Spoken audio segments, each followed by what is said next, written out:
tell you how much I appreciate Nathan and this church, my church family, for giving me an opportunity to give you a quick trip through 74 years of my life. Most of the really bad parts of my life are in the book, and I hope after you hear my message, maybe you will want to read the book and read about some really bad things.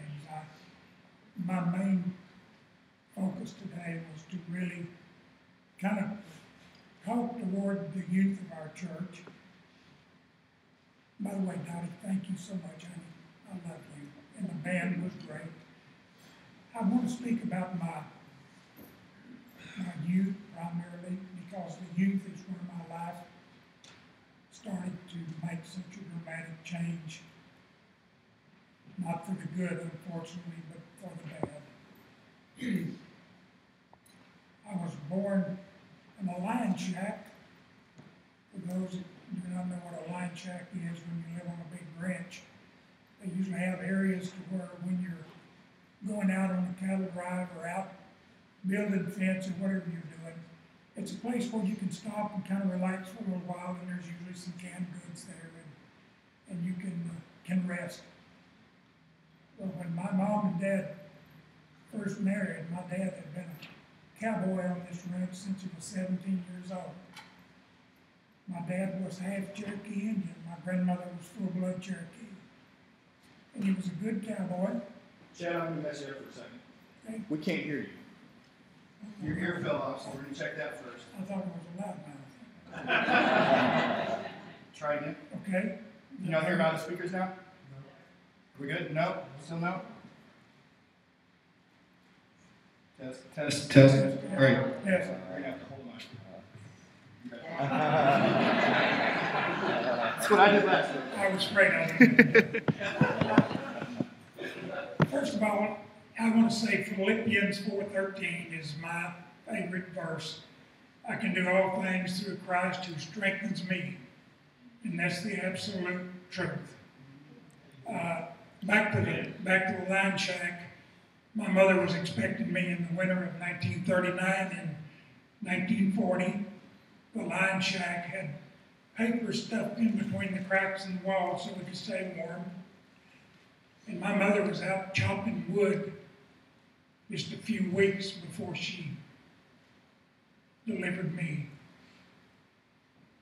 We had a hard life. My dad didn't make much money. Cowboys in those days worked hard but didn't make much money. But they were proud. They were proud. And I am today. I was born a cowboy and I'll die a cowboy. Amen. We had a wagon that was actually pulled by 2 mules. We were 5 miles from town.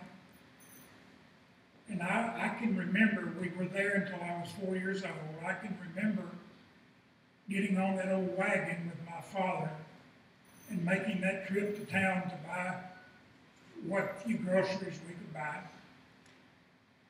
In those times are still very clear on my mind. God gave me the memory to go way, way back, and I'm thankful for that. We lived on that farm, or that ranch, until I was 4 years old. My grandfather had built a home in 1912 down in a little town called Mercury, Texas, an old 7-gabled, 2-story farm home. The old oak tree in the front yard is the geographical center of Texas. I used to hide behind that oak tree and miss the school bus, but it didn't do me any good. My mother put me in the Model A pickup and carried me to school anyway. Living on that ranch on that farm was extremely hard. My grandfather was fortunate enough to own 1,200 acres and was, at that particular time, one of the better off families in that area. I was able to do the things that not many kids get to do at that age. usually when you're that age, you're playing with toys. I didn't have any. And what I did have was homemade, which was great. But my grandfather and my dad both taught me how to work, even as a kid. And at the time I thought that was kind of rough, but really it was great. We lived on that farm until 1944. My sister was born, and then my grandfather became very ill, and my father had to go over and take over the farm. So we stayed there. My sister was born there in 1944. In 1947, my father got the opportunity of a lifetime to him, and it was to us as well. We moved to a ranch in McCullough County, 66,000 acres. My father was the manager of the ranch. We actually had a home to live in. We had everything we wanted to eat, all the meat we wanted. My mother had a huge garden. More than anything, my dad really, at that particular time, decided he was going to make a surefire cowboy out of me, and that was okay. I knew I was destined to be that. So, first spring roundup came up, and I had 2 horses given to me. I had a saddle special made for me, and got my first real pair of cowboy boots, my chaps, and I kind of thought I was John Wayne when I got all decked out. Anyway, he gave me an opportunity. I'm 7 years old. He gave me an opportunity to learn to ride, learn to rope, and do the things that the big cowboys were doing. So my first opportunity to actually go on a cattle drive, I thought, wow, look here, how do I do this? I had two guys on the ranch that had sons that were a little older than me, just enough older to really be cantankerous. They didn't like me because I was a little kid. My dad told me, he said, I'll tell you what I'm going to do. I'm going to make you the flanker on this cattle drive. The flanker meant that you were on the outside of the cattle. And I want to put these 2 boys at drag. Drag meant they got all the dust. They didn't like that either. So I was not really popular with the older boys, but nevertheless, I'll never forget my first trip out on a cattle drive. On 66,000 acres, you go for several days before you get to where you start back to the ranch. We had a cook from Mexico. Still remember his name, Garcia. Great cook, great cook. The old chuck wagon was stocked just like you see in the movies. Had everything a cowboy would want to need to eat. Some of the best food I ever had in my life, and I still like some of it. But we go back in the back country where the outlaw steers were, we called them, because they were outlaw steers. And we go back in the mesquites and back in the thickets and round them up. And that was part of my job at 7 years old, to help round up those cattle. And then we'd start back to the ranch.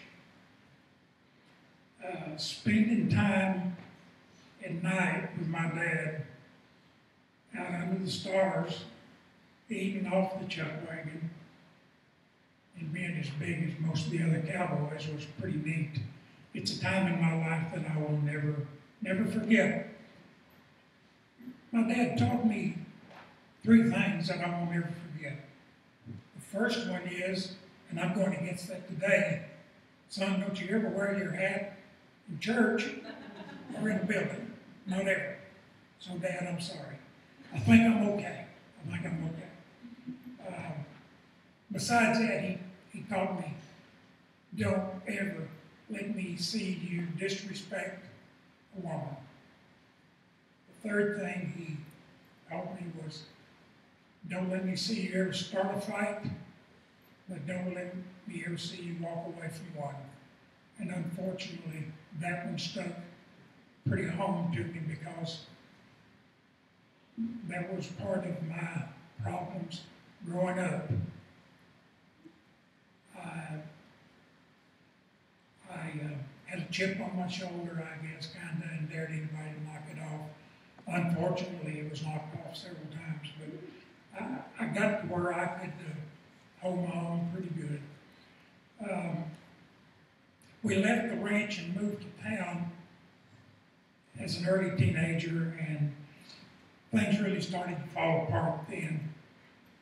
I guess one of the first really bad things, and one of the things that I'm the most ashamed of, but now as I look back at it, it was really kind of neat. Elvis Presley came to our town in March of 1956 for one of his first concerts. All the girls in town were in love with him, of course, and the guys hated him. So my group of guys riding around, we didn't go to the concert because we didn't want to see Elvis Presley. But we all got together and decided how neat it would be to break into his limousine and get one of his sport coats. So we did. And we put it on, and we made all the local drive-ins back in those days where kids used to hang out for their burgers and malts and whatever. We thought it was kind of cute to drive around through town. Each one of the five of us took turns wearing the coat. What we didn't know is George Jones was also in that concert, and his bus was parked right next to Elvis's limo. He was not on stage, he was in the bus. He saw us get the coat.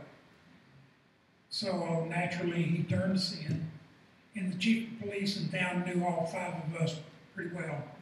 And he called us, and he said, we're going back to the old memorial hall, and you guys are going to take the coat backstage and give it back to Elvis.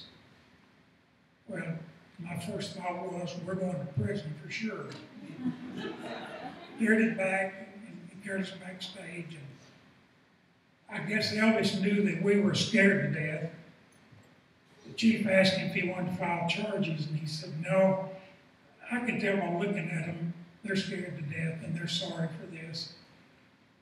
I do want the window replaced because we broke a window to get into the limo. He said, no, they're okay. He gave us all an autographed picture. Wished I still had the picture and the coat, but I don't.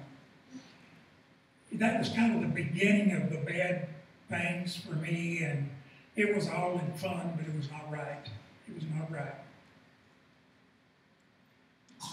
2 weeks after I turned 16, I bought my first automobile. I had worked as a grocery sacker and saved a little money, and I bought a 1948 Ford two-door sedan. Looked brand new to me, and I was so proud of it. I spent all day July the 16th waxing. It was black.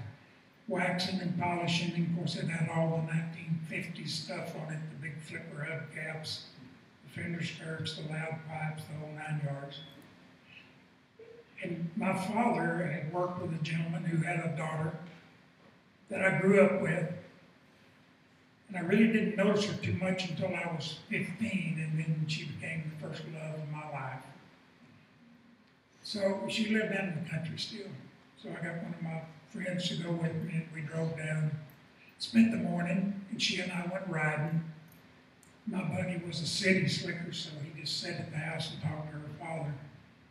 We started back to town, and at the top of a big hill going into Brownwood, it was straight off on this side, there was an old service station at the top, and back in the 40s and 50s, really any automobile you wanted to drive would get hot if you didn't drive it slow and easy, and I didn't.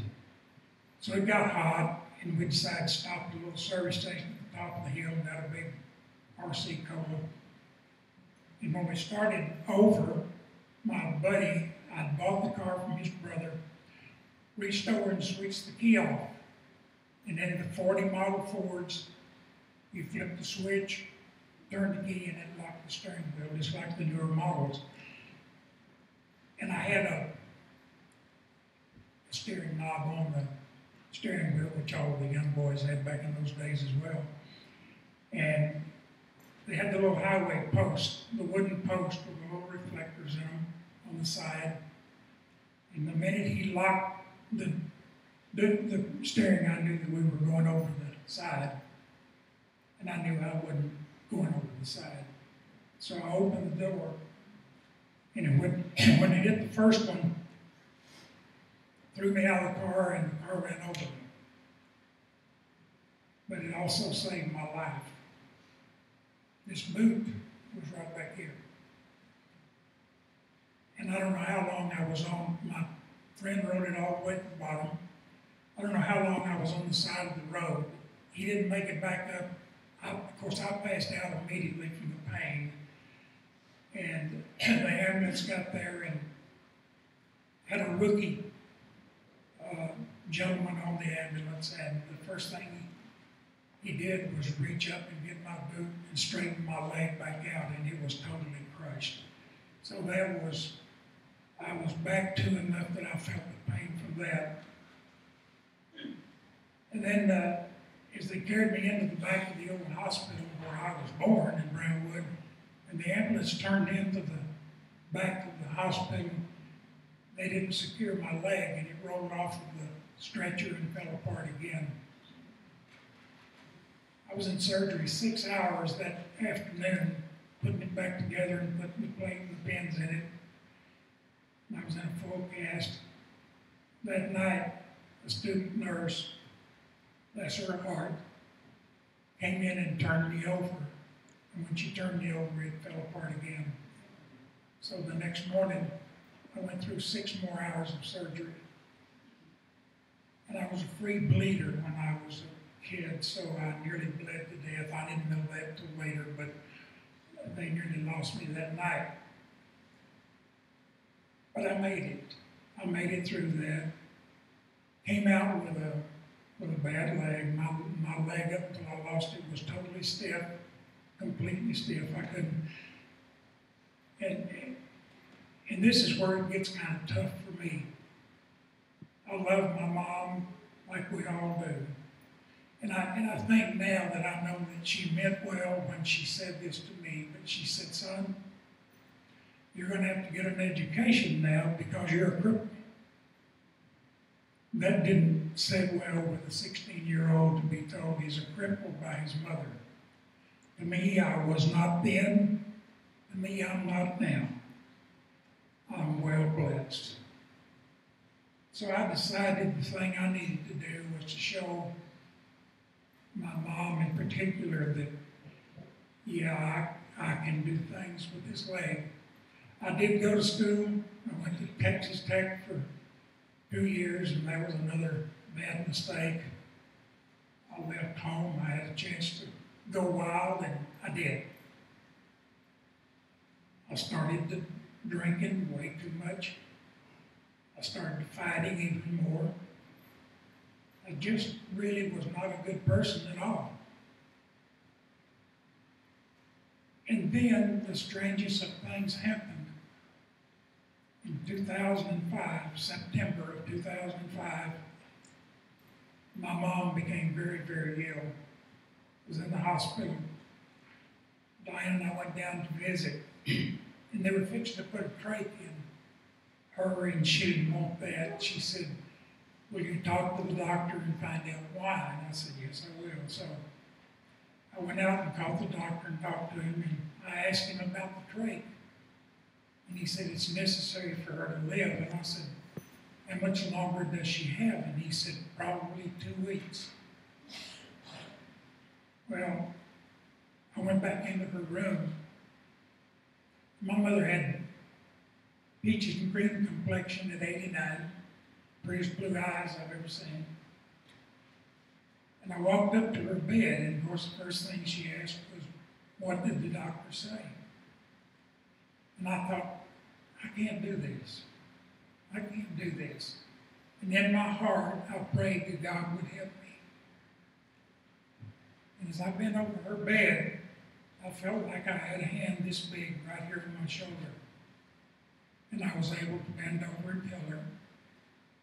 And she had big old tears in her eyes, of course, and we all did, and her little face wrinkled, and she said, "Well, I thought I had longer than that." 2 weeks to the day after I told her that, she passed away.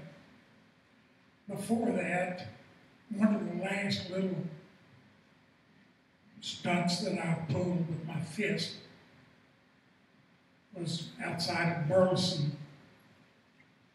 I was 65, I think, at the time. And I was leaving, going towards Fort Worth, and a little guy behind me in a furniture truck, pickup came around him and nearly put him in the ditch. And then he came on up behind me, and I thought, "Buddy, you better not do that to me or you're in trouble." And I really didn't know at that time if I could back up what I thought or not, but I did. Anyway, sure enough, he passed me and put me in the ditch in Diane's car.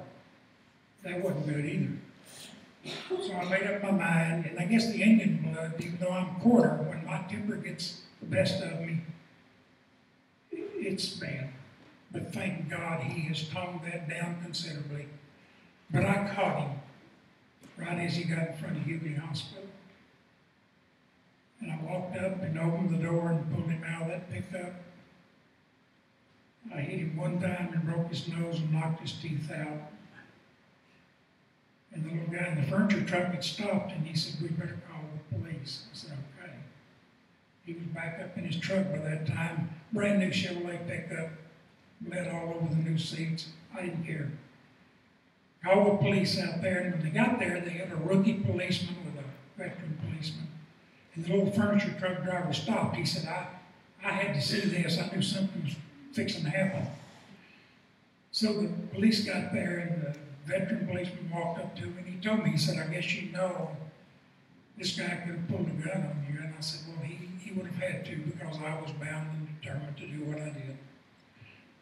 So we talked. He carried both of us over to the hospital, Hughley. We stayed 3 days, and I carried my arm in a sling for about 6 weeks, but it was worth it, I thought. Then things really started to change in my life. In 2006, I had 17 major surgeries on this leg, and none of them would help. They finally agreed to put in a total knee. I had the total knee. I had the second total knee up on the eve of my house, painting on a ladder, which I didn't have any business doing, and I fell off the ladder. So it messed up the total knee, and I go to the doctor, and he said, "I don't even like to do a second total knee, much less a third, but I'll try." And I already knew in my heart I didn't want to do that. He said, "I want you to go over and get a bone scan and see where we are." So when I went over to the doctor, he said, "I'm going to put you in this machine," and he said, "We're going to start at your feet." And the monitor was up over my head, and he said, "As it gets to you, you're going to see some little lights blinking. And I'm going to tell you right now, when it gets to the knee, I think it's going to light up like a Christmas tree." And it did. He said, "Mr. Deaver, you don't have anything left to put another total knee in with." And I said, "That's what I thought." So Diane and I go back over to Arlington Memorial. Doctor walks in. He's a young doctor, but very good. Sat down on his little stool and backed up in the corner, and he said, "Well," put his hands behind his head, "and we made a decision." And I said, "Yeah, Doc, you're going to take my leg off." And he said, "Whoa." Come to find out, it was only his second above-the-knee amputation. But I knew we could do it. I knew in my heart we could do it. Our church, Grace Christian, gave all of us a little red glass heart. If anyone was going into the hospital because of illness or surgery or whatever, they carried the little red cross in their hand. Heart. And they used that tightly in their hand to pray to God for help. And I carried that with me in my hand. First thing the nurses wanted to know is, "What's that for?" I said, that's for God and for my love of God and for what I know He's going to do for me today. So as I was in the prep room getting my leg ready for amputation, I asked the doctor, that just happened to be Thanksgiving week. I went in on Monday morning at 10 o'clock, and I said, Doc, you think I can be home for Thanksgiving? I won't ever forget the look on his face. He said, I'm fixing to take your leg off. I said, I know that. Wednesday afternoon, I was discharged from the hospital, and I spent Thanksgiving dinner at my house. I had the misfortune of falling. I did fall a lot to begin with. I had the misfortune of falling over on a brick planter and broke 2 ribs. Didn't go to the doctor. I had a friend help me up and got me in the house, and I never did go to the doctor, but I knew they were broken. That went away. To this day, I've not had any problems at all with the amputation. I was fortunate enough to get one of the first computer-operated legs, which I was thankful for at my age. Kind of unusual that they spend that much money on a person that's already halfway over the hill, but I got it, and it has allowed me to continue to get around. Some days not as good as others, but still at that I'm able to move around and do a lot of the same things I used to do. I still drive. I spent 27 years on the road in an 18-wheeler. That was the hardest thing I could find to do to convince my mother that I could do something. Drove 2.5 million miles. Had 2 wrecks. One of them a turnover, completely tractor and trailer. And the other one I turned over Clines, New Mexico in a snowstorm with a load of cattle on my trailer. Killed 16 head of cattle, but I walked away from it. Walked away from both of them. Take that back, I crawled away from one of them, but I got out of it. So I started thinking then, you know, God's in your life. He's been there all the time. You just overlooked, you didn't want to admit it, I guess. And maybe that was right. I had a chip on my shoulder and I dared somebody to knock it off. After I lost the leg, I eventually had to quit working. I thought I could work until I was the age I am now, I guess, and things changed. Diane kept working, and I didn't enjoy that at all. I felt like I was the one that needed to make the living in the family, and I fully realize nowadays, most of the time, the man and woman both have to work. But I guess my message today is more pointed toward the youth, simply because what I dealt with in the 50s was not good. But what the teenagers and the young people deal with nowadays is not good. It's hard. But what I want them to know is, from this message, no matter how hard or how bad you think things are when you're growing up, always remember this. God is with you. He's in your heart from the day you're born. Yeah. And all you have to do is just give Him the chance to be there. Yeah. 4 years ago, I got another surprise. I went for a regular physical checkup. 2 weeks later, I got a letter from my doctor, and he said, "You need to come see me. You've lost 75% of your kidneys." And that was a little hard to take as well. I knew what that eventually was going to mean. So Diane and I go to the doctor, and he told me, he said, "If you'll do what I tell you, you can maintain what you have left for a while, but you eventually will go on dialysis." And I said, "No, I won't." And he looked at me and he said, "That's okay. If you don't, you're going to die." So I thought for a minute, and I told him, Okay. But in the back of my mind, I didn't want to do that. I never wanted to do it. So Diane and I, bless her heart, together, we made 2 years, well over 2 years, with 25% of kidneys, no dialysis. One of my class reunions came up, and my class was close. They're still close. We had a reunion at one of my friends' ranch down in Fredericksburg. I was from Brownwood, of course, but we all decided to get together. Out of my class, their selling deal is already gone. So the ones that are left are special. So Diane and I decided to go down, and I told her I could make it. And on the way down there, I felt different, not quite as good. So we got out there on Friday night, visited. Saturday was horrible. I was sick all day. And Diane said, we need to go home. I said, no, I'll be all right until tomorrow. Sunday morning, I got up, and I've been sick in my life, but never that sick.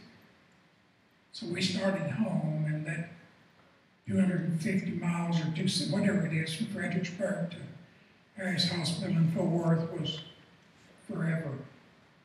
And by the time we got there, I didn't know that at this time, but I was already critical. The doctor told her I had a week to 10 days to live. And they had not prepared me for dialysis. They put a fistula in your wrist. So he had to go in up here and put in a catheter, and these are supposed to develop quickly. Took mine 8 months. With my infection problem, I worried every day that this was going to get infected. But I kept praying. I kept praying hard. He put the catheter in, sent me straight to dialysis. Unfortunately, I went to one of the worst ones in Tarrant County. I didn't know that at the time, but it didn't take me long to find out I was in a bad place. When I lost my kidneys, I weighed 240 pounds. When I left that clinic and moved to Cleburne, I was at 167 pounds. The move to Cleburne was the most important thing for a lot of reasons. Number one, Diane and I had been driving from Burleson to Cleburne for a while to First Christian, but the minute we came into this church, we knew we had our church family. And the love that we both have in our hearts for this church is, it's just, I can't tell you how much is there. It's meant the world to both of us. We've struggled in a lot of ways, but we're doing okay. I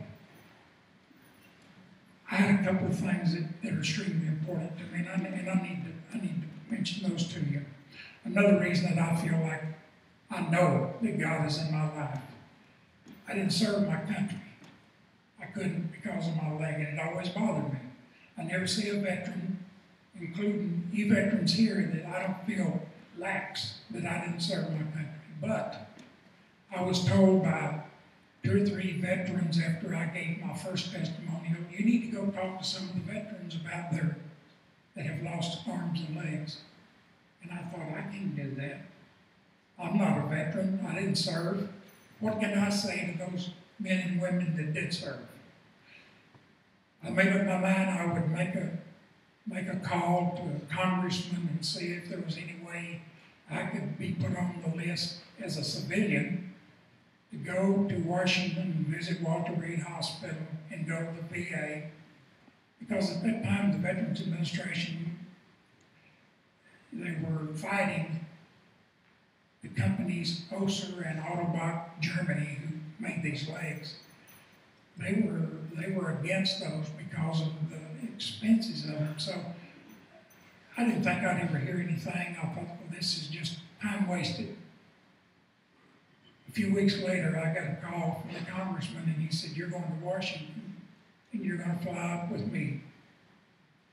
So I go over and fly up with him and one of his aides.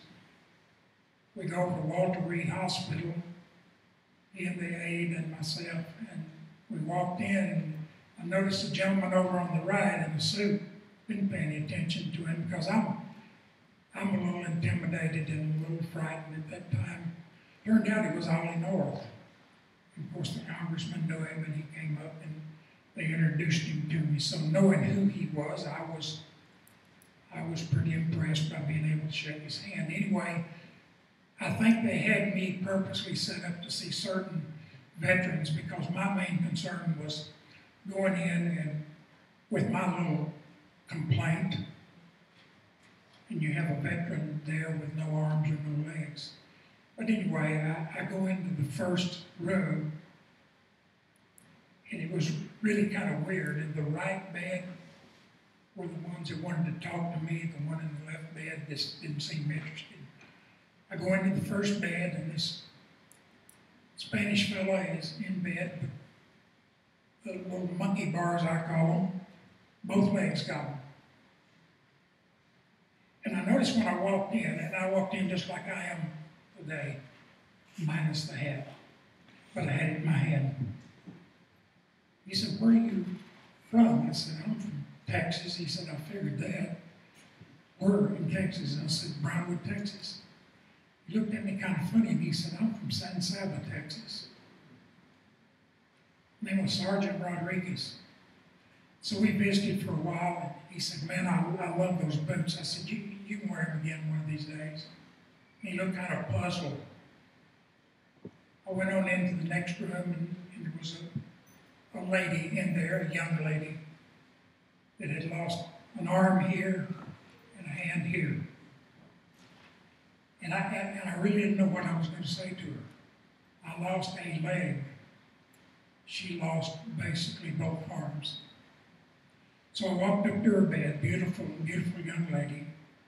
And as I started talking to her, of course, she had tears in her eyes, and I did too. I visited with her for a little while, and as I got ready to leave her room, out of the corner of my eye, I could see her holding up what she had left of two arms. She wanted a hug. And I guess that was one of the hardest things, except telling my mom she had 2 weeks to live, that I've ever done. So as I gave her the hug and straightened up to walk away, I looked over, and the aide for the congressman was about 6'8". He was leaning up against the door out of the room, and he had tears just rolling down his cheeks. And I thought, well, maybe this is okay if I cry a little bit, and it was.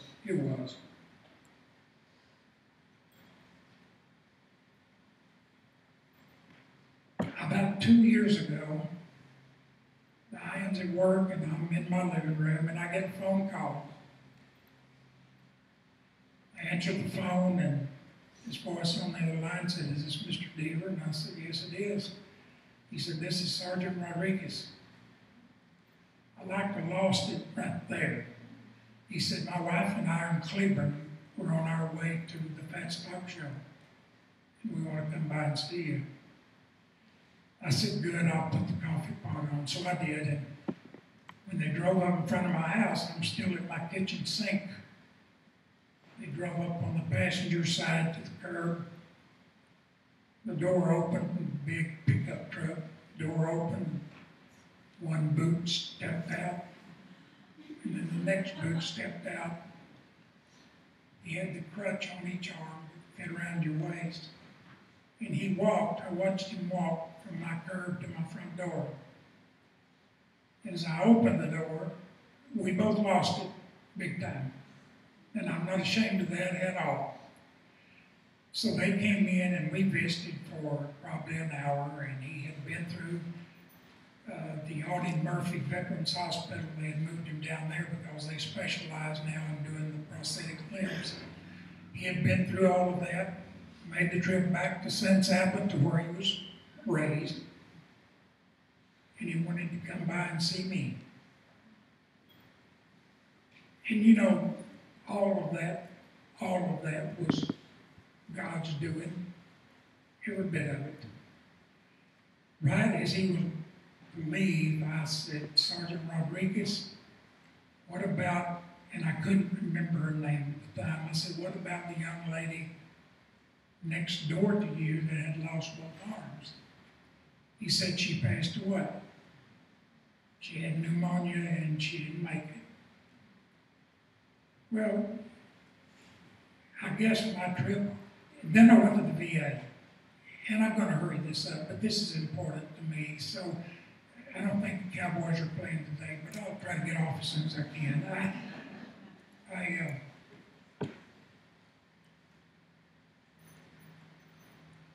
You're going to have to excuse me for a minute.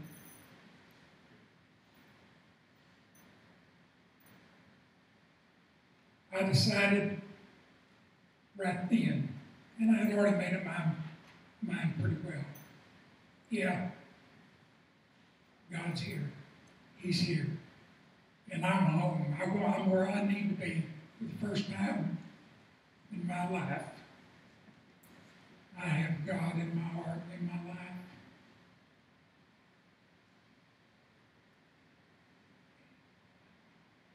And today is one of the most special days of my entire life. I have family here. I have friends here that's like family. And I'm so appreciative of this opportunity to say a few words to you. And I want to end the day by saying this, one of my favorites. It's right in my front door. When you turn to God, you discover that He has been facing you all the time. Thank you.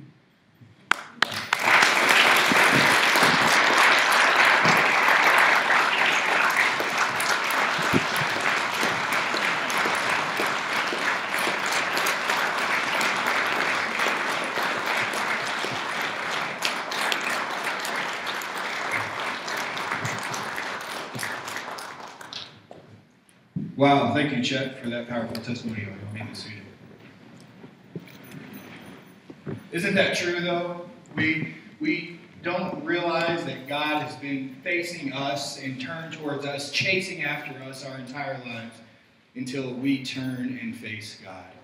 And God has always been there because God desperately desires a relationship with each one of us and desires us. God is in the people business. God is there for all of us. Thank you, Chet. We come to this time where we have an opportunity to praise God with what God has so richly blessed us with, and that is our offerings and what we have to give. And it's our whole lives that we get to turn over to God, and the money is just a portion thing. And you know what? God doesn't want our money. Church doesn't want your money. God wants you. So as we collect today's offering, remember Chet's story. Know this, that God is always looking for you.